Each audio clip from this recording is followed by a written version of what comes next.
नमस्ते दोस्तों, स्वमंथन में आपका स्वागत है। उम्मीद करता हूँ आप सब पहले से बेहतर होंगे। और आज हम चर्चा करेंगे आने वाले 2-3 महीनों के बारे में। 2-3 महीनों में आपके अराउंड क्या हो सकता है, हमको क्या-क्या एनर्जीज़ देखने को मिल सकती है और क्या-क्या बदलाव आ रहे हैं देश में, समाज में, हमारे जीवन में। तो आइए शुरुआत करते हैं। उससे पहले एक बार फिर मैं आपसे पूछना चाहता हूँ कि हाल-चाल हैं आपके? तो आइए शुरुआत करते हैं सबसे पहले गुरुजी महाराज से। गुरुजी महाराज मतलब हमारे जुपिटर। जुपिटर जो हैं वो कल से आ गए हैं शतभिषक नक्षत्र में और वो रहेंगे 30 जुलाई के आसपास तक। शतभिषक का मतलब होता है शत विशाख। शत मतलब 100, विशाख मतलब हीलर्स, 100 हीलर्स। तो इसका कहने का तात्पर्य ये भी हो सकता है जो एनर्जीज हमको मिलेंगी कि 30 जुलाई तक हमें कोई ओरिजिनल क्योर मिल सकता है कोविड-19 का या ब्लैक फंगस का या वाइट फंगस का, और धीरे धीरे बीमारी कम होने का असर दिखाएगी अपना। और हमको एकदम से ही हमको दिखेगा कि हमको डॉक्टर्स और फिजिशियंस जो भी हमारे हैं उनको अपनी दवाइयों का असर हो रहा है अब लोगों पे। जो पहले असर नहीं हो पा रहा था वो दवाइयाँ असर करना शुरू हो रही हैं, या फिर जो एक्सेस असर हो गया था और उनके कारण जो नई बीमारियाँ लगी थी वो भी धीरे धीरे अब कम होनी स्टार्ट हो जाएंगी। तो 30 जुलाई तक काफ़ी अच्छा टाइम है शतभिषाक नक्षत्र में गुरु जी का। तो उससे लोगों में एक जागरूकता आएगी, हमको नए नए innovation, technical evolution, AI, artificial intelligence के बारे में हमको कोई नई खबर मिल सकती ही है। या फिर बिग टेक जो हमारे आजकल चल रहा है, फिनटेक, बिग टेक दोनों, उनके उनके बारे में कुछ सच्चाई भी बाहर आ सकती है कि ये कैसे मैनिपुलेट कर रहे हैं डाटा को, कैसे नए नए एल्गोरिथम्स लग रहे हैं, कैसे हम लोगों के ऊपर एक तरह से नज़र रखी जा रही है। क्योंकि शतभिषाक नक्षत्र के जो स्वामी हैं वो हैं वरुण। वरुण के एक तरह से कहते हैं हजार आंखें हैं। तो हजार आंखों का मतलब आज के ज़माने में स्पाई हो गया या फिर सीसीटीवी कैमराज हो गए। तो इनको लेके भी आप देख सकते हैं कि कुछ ना कुछ सीसीटीवी कैमरे के थ्रू कोई सच्चाई बाहर आ सकती है। कोई रिकॉर्डिंग कर ले फ़ोन से, उसके थ्रू कोई सच्चाई बाहर आ सकती है। तो थोड़ा सा सावधान रहने की ज़रूरत है और अपनी आंखें खोलने की ज़रूरत है कि हमारे आसपास हो क्या रहा है। सोसाइटी में जो कुछ भी हो रहा है उसकी रियलिटी हमको इस टाइम पे दिखेगी। और ये एक अच्छा टाइम है क्योंकि शतभिषा नक्षत्र का जो स्वामी होता है वो राहु होता है। तो जो वेल्थ, प्रॉस्पेरिटी और जो अबंडेंस, खुशियाँ जो हम चाहते हैं उसको लेके भी एक अच्छा टाइम धीरे धीरे आ रहा है।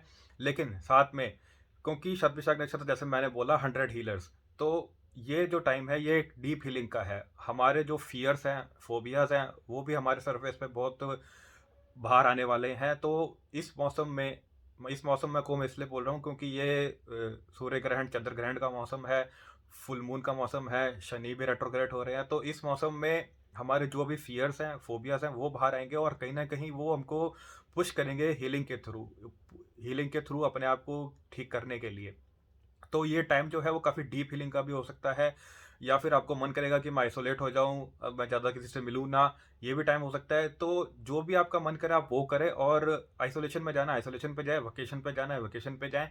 लेकिन अपने आप को रिजुविनेट करें, री रिडॉक्स करें और अपने आप को ठीक करें इस मौसम में, कि ताकि आने वाले टाइम के लिए हम अपने आप को प्रिपेयर कर सकें। बात करते हैं दूसरे इवेंट की। दूसरा इवेंट जो होने जा रहा है वो तो से 2 से 3 दिन में हमारे इंडिया में 26 तारीख को पूर्ण चंद्र ग्रहण होने जा रहा है, टोटल लूनर एक्लिप्स।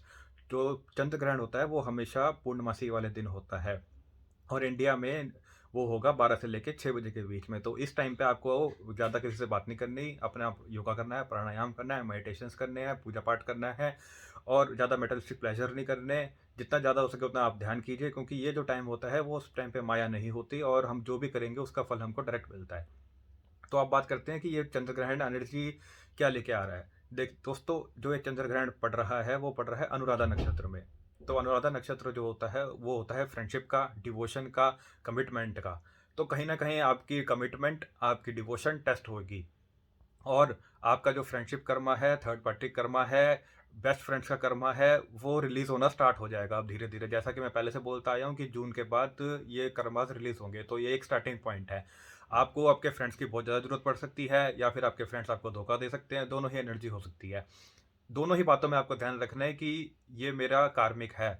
तो आपको इस पर ज़्यादा जोर नहीं देना, ज़्यादा इमोशनल नहीं होना। इमोशनल से याद आया कि आपको, लोगों को, कई लोगों को, मैं हर किसी की बात नहीं कर रहा, हर किसी का इंडिविजुअल चार्ट होता है, लेकिन कई लोगों को आने वाले 2 से 3 महीने में बहुत ज़्यादा इमोशनल डिपेंडेंसी की ज़रूरत पड़ेगी। इमोशनल ट्रॉमा से वो लोग गुजर सकते हैं, इमोशनली उनको लैक मिल सकता है, मतलब कि वो इमोशनली फुलफिल नहीं होंगे।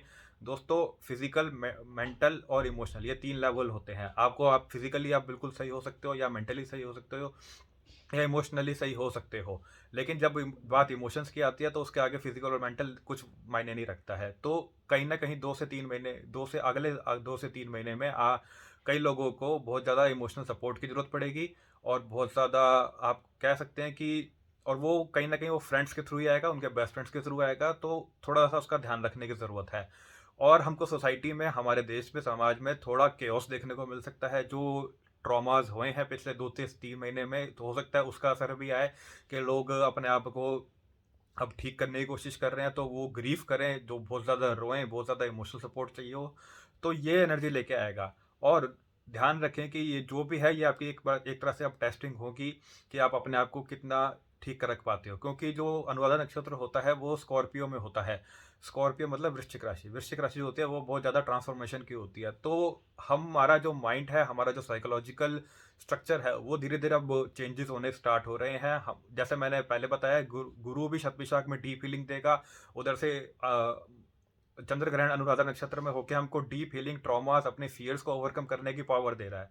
तो लोग, दोस्तों, इससे घबराए नहीं, इसको फेस करें, और हम सब इससे बहुत अच्छी तरह से बाहर निकलेंगे। बस इस चीज़ का ध्यान रखें।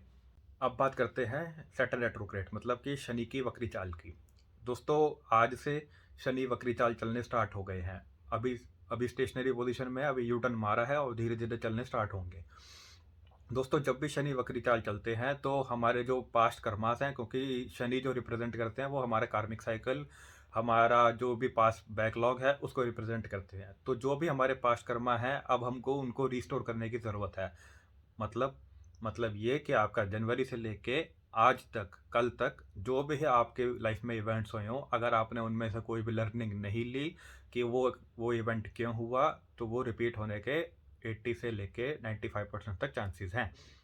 तो इस बात का थोड़ा ध्यान रखें। जो भी इवेंट होगा उसमें लर्निंग समझें कि वो मुझे क्या सिखा रहा है, या फिर वो उसमें मेरा क्या कार्मिक पैटर्न है। अगर हम उस कार्मिक पैटर्न से नहीं निकल पाते तो जुपिटर भी शतभिषाक में है, ऊपर से चंद्र ग्रहण भी अनुराधा नक्षत्र में है, डीप हीलिंग का टाइम चल रहा है। अगर आपने अपने आप को डीप हीलिंग नहीं ली, और शनि भी रेट्रोग्रेड हो गए, हमको वो बार बार बताने की कोशिश कर रहे हैं कि आपका कोई ना कोई कर्मा है जिसको आप ठीक करना है। अगर आपने उसको एक्सेप्ट नहीं किया, तो ये जो एडिक्टिव पैटर्न है, आप बार बार सेम कर्मास में जो इधर उधर सेम कर्मास को रिपीट कर रहे हो, अट्रैक्ट कर रहे हो, आप उसको में एडिक्टिव पैटर्न में रमते चले जाओगे। तो आप कृपया करके समझें, सोचे समझें, हायर अवेयरनेस से डील करें कि अगर आपको नहीं पता चल पा रहा है तो किसी से कंसल्ट करें कि मेरे साथ ऐसा बार बार क्यों हो रहा है।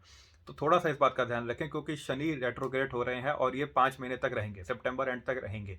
तो जैसे मैंने कहा कि जो जो भी जनवरी से लेके कल तक आपकी लाइफ में इवेंट्स हुए हों, अगर कुछ बिग इवेंट्स, स्मॉल इवेंट्स, छोटे इवेंट्स, कैसे भी इवेंट्स हों, अगर आपने उसमें से लर्निंग नहीं ली तो वो कहीं ना कहीं आपका जीवन में रिपीट होंगे। दूसरी चीज, शनि जो रेट्रोग्रेड हो रहे हैं वो श्रावण नक्षत्र में हो रहे हैं। श्रावण नक्षत्र जो होता है वो सुनने का होता है। तो जैसे कि आजकल ईएनटी की बीमारी थोड़ी बढ़ी हुई है, तो ईएनटी की बीमारियों को लेके भी ट्रॉमा आ सकते हैं दोबारा से, या फिर एकदम से खत्म हो सकती है। दोनों ही एनर्जीज हो सकती हैं इसके अंदर। और लोगों के पैरों में दर्द आ सकता है, उसका ध्यान रखें। अपने आर्थराइटिस को, पेन को, या कैल्शियम की कमी को बराबर मेंटेन रखें, उसको कमी ना होने दें कभी भी। और जितनी ज़्यादा हो सके उतनी ज़्यादा लोगों की मदद करें। जो भी लॉकडाउन लगे थे उसकी वजह से लोगों में काफ़ी फियर्स आ गए हैं, लोगों के पास इनकम नहीं रही, सोसाइटी में बहुत रैपिडली डिस्ट्रक्शन हुई है। तो सैटर्न रेट्रोग्रेड एक तरह से उसको ठीक करने की कोशिश करेगा। तो जितनी हो सके आप उन लोगों की मदद करें, जितना हो सके आप लोकल सामान खरीदें, रेडी वालों से सामान खरीदें, क्योंकि सैटर्न जो होता है, शनि जो है, वो इन्हीं को ही रिप्रेजेंट करता है। जो हमारे लोअर मिडिल क्लास हो गया, जो ग्रुप डी वर्कर्स हो गए, तो इन लोगों की सबसे ज़्यादा मदद करें, क्योंकि सबसे ज़्यादा इफेक्टेड ये लोग हुए हैं कि पिछले 2 साल के अंदर। तो इन लोगों की मदद करें, इन लोगों को फ़ायदा दें किसी भी तरह। अगर आप इनको फ़ायदा देंगे तो आपका फ़ायदा अपने आप होगा। और ज़्यादा घबराए नहीं, क्योंकि जो भी रिपीट होगा वो हो सकता है आपका 2 बार हो या 3 बार रिपीट हो। और जो रिपीट होगा तो वो पहली बार से हमेशा दूसरी बार जो होगा वो पहली बार से डबल होगा। तो इसका भी ध्यान रखें। किसी को भी बिना सोचे समझे उधार ना दें, हो सकता है आपका पैसा मारा जाए। अपना ध्यान रखें इस टाइम पे, और जितना जल्दी हो सके आप मेडिटेशन करें, योगा करें, क्योंकि ये बेस्ट टाइम है अपने आप को स्पिरिचुअल पाथ पे लेके आने का। अगर आपकी वाइब्रेशंस हायर नहीं है, आपने आपको अपने ऊपर नहीं उठाया इस वक्त के साथ पे, तो दिक्कतें बढ़ सकती हैं, आपको बीमारियां बढ़ सकती हैं, आपके फियर्स आपको जीने नहीं देंगे। क्योंकि फ़ियर का ऑपोज़िट होता है फ़ेथ। जितने ज़्यादा आप फ़ेथ से काम करोगे, उतना ही आप फ़ियर में कम जियोगे। तो ये फ़ेथ को टेस्टिंग का टाइम चल रहा है दोस्तों, मैं आपको बार-बार समझा रहा हूँ। आप प्लीज़ इस फ़ेथ पे ही काम करें, ना कि आप फ़ियर में जाएँ। जितना ज़्यादा हो सके आप खुश रहें, ना कि आप वो ट्रॉमास को रिपीट करते रहें अपनी लाइफ़ में, आप बैठे-बैठे सोचते रहें। तो और जितना हो सके उतना मीडिया से दूर रहें, क्योंकि मीडिया हमेशा आपको फ़ियर, फ़ोबियाज़ को एम्प्लीफ़ाई ही करेगा। मास साइकोलॉजी जो है मीडिया की, वो फ़ियर्स एंड फ़ोबियाज़ को एम्प्लीफ़ाई करने की है। तो आप जितना ज़्यादा हो सके उतना मीडिया से दूर रहें, अपनी बात को स्पष्ट रूप से रखें, क्योंकि मरकरी भी रेट्रोग्रेड होने वाला है इस महीने के एंड में। तो हमारी जो भी फाइनेंशियल अबंडेंस है, जो भी हमारा बोलने का तरीका है, खाने-पीने का तरीका है, वो दोबारा टेस्ट होगा कि हम सही से खा रहे हैं, जो हमारी बॉडी को न्यूट्रिशन दे रहा है कि नहीं दे रहा। या फिर जो पैसा हमारी ज़िंदगी में आ रहा है, या पैसे को हम ढंग से सँभाल पा रहे हैं कि नहीं सँभाल पा रहे हैं। जो हम फाइनेंशियल अबंडेंस बनाने की तैयारी कर रहे हैं, वो हमको हमारे लॉन्ग टर्म प्रोजेक्ट में फ़ायदा देगी कि नहीं देगी। क्योंकि मरकरी जो रेट्रोग्रेड होंगे, वो होंगे टॉरस साइन में। टॉरस साइन जो होता है, वो फाइनेंशियल अबंडेंस का होता है। तो उस चीज़ का भी आप लोगों को ध्यान रखना है कि हम कहीं एक्सेसिव खर्चा तो नहीं कर रहे, या फिर हम ज़्यादा कंजूस तो नहीं हो गए हैं खर्चा करने के टाइम पे। तो हमको बैलेंस करने का टाइम चल रहा है, ये बैलेंस करना चाहिए। और जो भी चीज़ हो उसको सोच समझ के करना चाहिए। अगर आपको कुछ समझ नहीं आ रहा है, आपको लग रहा है कि बहुत सारा केओस हो चुका है, बहुत साइकोलॉजिकली मैं अलग हो चुका हूँ, या फिर मुझे कुछ समझ नहीं आ पा रहा है, तो किसी भी कंसल्टेंट से, किसी भी गुरु से, अपने गुरु से, किसी भी बड़े लोग से अपनी बात करें। बिना बात करे अगर आप रहेंगे और मन में ही सोचते रहेंगे, तो दिक्कतें बढ़ सकती हैं। ठीक है दोस्तों, अपना ध्यान रखें। ये था आने वाले 3 से 4 महीने का क्या एनर्जीज़ हमारे जीवन में आ सकती हैं। अगर आपको कुछ भी और डाउट लगता है, तो आप प्लीज़ मुझे पर्सनली कॉन्टैक्ट कर सकते हैं। I am happy to help you. Please अपना ध्यान रखें इस मौसम में। जैसे मैंने कहा, ये मौसम क्योंकि मास शिफ्ट हो रहा है, एनर्जी बहुत तेज़ी से बदल रही है। अगर हम अपने आप को नहीं बदल पाएँगे, तो दिक्कतें बढ़ जाएँगी। अगर हम हवा के साथ चलेंगे, तो हम आसानी से इस समय को पार कर जाएँगे। यदि हम हवा के खिलाफ चलेंगे, तो दिक्कतें बढ़ जाएँगी। तो अपना ध्यान रखें। और एक और बात, ये भी हो सकता है कि आपको दिन में ही रात दिखनी स्टार्ट हो जाए। जैसे कि आज एकदम से आंधी आ जाए, दिन में ही रात हो जाए, ये बढ़ सकते हैं। या फिर रात को आपको कोई ऐसी खबर मिल सकती है जिसको देख के आप पूरी रात सो ना पाओ। तो जो भी हो रहा है उसको एक्सेप्ट करते चले जाएँ, और ये एवोल्यूशन का टाइम है, ट्रांसफॉर्मेशन का टाइम है। जैसे बटरफ्लाई कोकून से निकल के उड़ती है, अभी हम कोकून से निकलने की तैयारी कर रहे हैं। तो थोड़ी देर में हम उड़ेंगे भी, बटरफ्लाई भी बनेंगे, हम सब काम करेंगे। लेकिन इस टाइम पे जो भी ट्रांसफॉर्मेशन है, उसको हमको एक्सेप्ट करना चाहिए। और कहीं न कहीं ये सारे प्लैनेट्स, जो एनर्जी हमारे आस-पास चल रही है, वो हमको सिखा रही है कि हमको अब बदल देना चाहिए अपने आप को। अब हम पुराने जैसे नहीं रह सकते। अगर हम पुराने जैसे रहेंगे, तो हम पीछे छूट जाएँगे, और पीछे छूटने का मतलब आपको पता ही है। तो आप प्लीज़ अपना ध्यान रखें, और अपना ख्याल रखते रहें, अपने परिवार का ख्याल रखें, जितनी जल्दी हो सके उतना वैक्सीनेशन कराएँ, और अपना ध्यान रखें। धन्यवाद दोस्तों।